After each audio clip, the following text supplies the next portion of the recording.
Papy n'a plus tout à fait le corps de ses 25 ans. Et comme pour toute machine qui s'use avec le temps, il faut parfois en changer quelques pièces. Il a donc été hospitalisé pour la mise en place d'une prothèse d'épaule. Et telle une 205 tout droit sortie de la révision, Papy est rentré chez lui.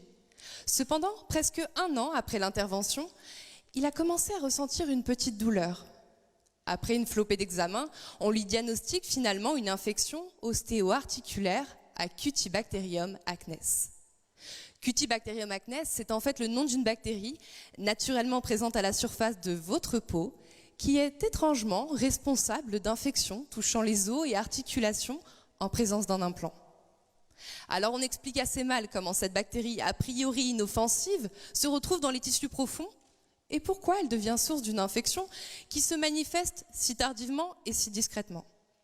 C'est là tout l'objectif de ma thèse, mieux comprendre les interactions entre Cutibacterium acnes et les cellules de l'environnement osseux pour permettre à terme d'optimiser le diagnostic et la prise en charge des infections, impliquant aujourd'hui souvent une deuxième intervention coûteuse pour la Sécu et fortement pénible pour Papy. D'ordinaire, lorsqu'un agent pathogène pénètre les barrières de notre corps, le système immunitaire se met en marche, telle une véritable armée composée de soldats chargés de neutraliser l'intrus. Je cherche plus précisément à voir de quelle façon les bactéries sont détectées par cette armée et quelle réponse immunitaire elles entraînent alors sur le site infecté. Pour cela, je cultive différentes souches bactériennes, directement isolées d'infections sur prothèse.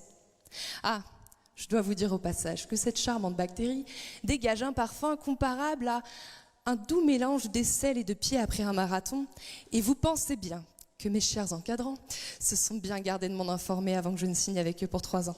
Mais bref, passons. En parallèle, je récupère du sang, à partir duquel j'isole les cellules de l'immunité pour les mettre au contact des bactéries.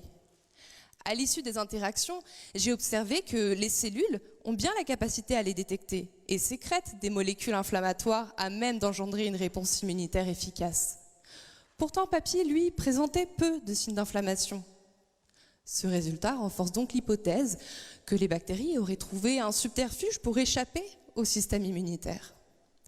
Pour en avoir le cœur net, il me reste notamment à voir dans la deuxième partie de ma thèse si les bactéries parviendraient tout simplement à se cacher dans les cellules osseuses, ce qui pourrait expliquer le caractère chronique et insidieux des infections.